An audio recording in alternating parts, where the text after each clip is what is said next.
اگر ایران کو نہیں روکتے تو اسرائیل اور یورپ کے پرزے ہو چکے ہوتے۔ امریکی صدر ٹرمپ کا فلوریڈا میں تقریب سے خطاب۔ ایک بار پھر ایران کو کسی صورت ایٹمی ہتھیار حاصل نہ کرنے دینے کا اعلان۔ کہا دنیا میں کسی بھی پاگل کو جوہری ہتھیار حاصل نہیں کرنے دیں گے۔ دو ٹوک پیغام دیا کہ امریکہ ایران میں ادھورے مشن کے ساتھ اس تنازع سے پیچھے ہٹنے کا ارادہ نہیں رکھتا۔ تنازع کو وقت سے پہلے ختم نہیں کریں گے تاکہ دوبارہ یہی مسئلہ کھڑا نہ ہو جائے۔ فلوریڈا میں ہی شائعے کی تقریب میں کہا کہ ایران خطے میں غنڈہ بنا ہوا تھا، اسرائیل اور قطر سمیت دیگر اتحادیوں کو دھمکاتا تھا، آبنائے ہرمز کو ہتھیار کے طور پر استعمال کر رہا تھا۔ کہا ایرانی قیادت ماری جا چکی، وہاں کوئی بھی قیادت کرنے کے لیے تیار نہیں، اب مسئلہ ہے بات کس سے کریں۔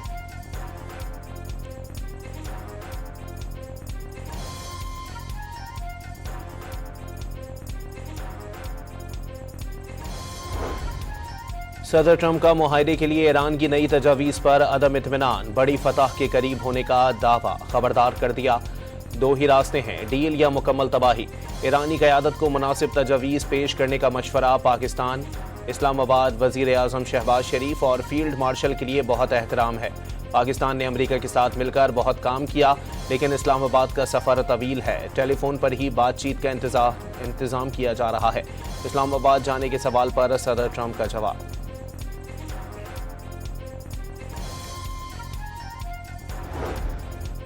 ایران جنگ ختم ہو گئی، وائٹ ہاؤس نے سرکاری طور پر بتا دیا۔ لامتناہی جنگ بندی کے باعث ٹرمپ انتظامیہ کے نزدیک جنگ ختم ہو چکی۔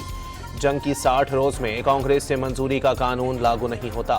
صدر ٹرمپ نے جنگی اختیارات کا قانون ہی غیر آئینی قرار دے دیا۔ ماضی میں کسی صدر پر یہ لاگو نہیں ہوا تو اب استعمال کیوں ہوگا؟ صدر ٹرمپ کا سوال۔ پاور ایکٹ کی بات کرنے والے امریکیوں کو غیر محب وطن قرار دے ڈالا۔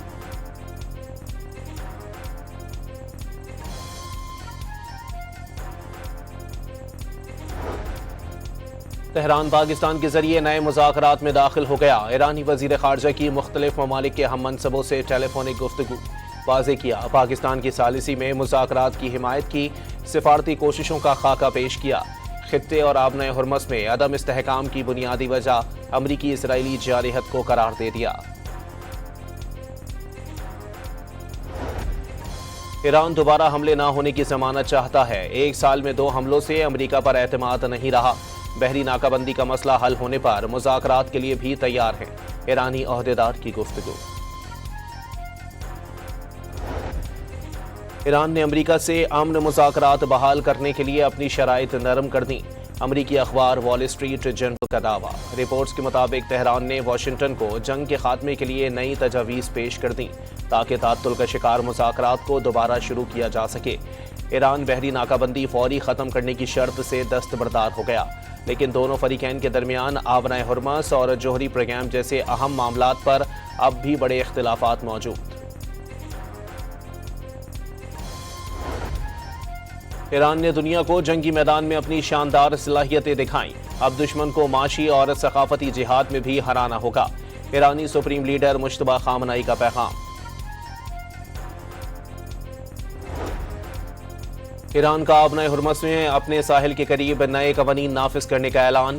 پاسداران انقلاب بحریہ کے مطابق ایرانی ساحل کے قریب پانیوں پر نئے قواعد نافذ کیے جائیں گے، جس سے خلیج فارس اور آبنائے ہرمز میں تقریباً 2000 کلومیٹر تک طویل ساحلی علاقے پر ایرانی کنٹرول قائم ہوگا۔ ایران جنگ میں مشرق وسطیٰ کے 8 ممالک میں 16 امریکی تنصیبات کو نقصان، بعض امریکی تنصیبات ناقابل استعمال ہو گئیں۔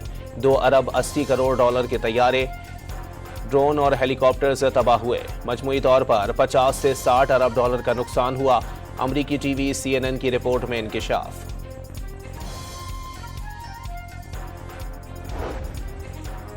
ایران کا امریکہ کو جنگ میں 100 ارب ڈالرز کے نقصان کا دعویٰ، ہر امریکی گھرانے پر ماہانہ $500 کا اضافی بوجھ۔ اسرائیل فرسٹ کا مطلب امریکہ لاسٹ ہوتا ہے، ایرانی وزیر خارجہ عباس عراقچی کا ایکس پیغام۔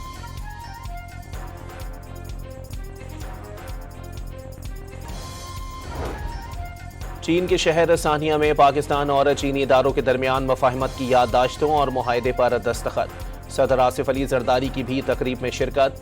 پاکستان اور چین کے درمیان 75 سالہ دوستی پر مبنی دستاویزی فلم بھی دکھائی گئی۔ صدر مملکت چین کا دورہ مکمل کر کے وطن واپس روانہ۔ میئر کراچی کا رات گئے شہر کے مختلف علاقوں کا دورہ، منگو پیر ٹاؤن میں جاری ڈیڈیکس روڈ کے کام کا معائنہ کیا اور حکام سے بریفنگ لی۔ تاریخ میں یہ سڑک کبھی نہیں بنی، جلد ہی کام مکمل کر کے سڑک عوام کے لیے کھول دی جائے گی۔ مرتضی وہاب کی گفتگو۔ اور حیدرآباد کنگز مین پہلی ہی انٹری میں پی ایس ایل کے فائنل میں پہنچ گئی۔ دوسرے ایلیمنیٹر میچ میں اسلام آباد یونائیٹڈ کو سنسنی خیز مقابلے کے بعد 2 رن سے شکست۔ حنین شاہ نے آخری اوور میں 6 رنز ناود نے دیے۔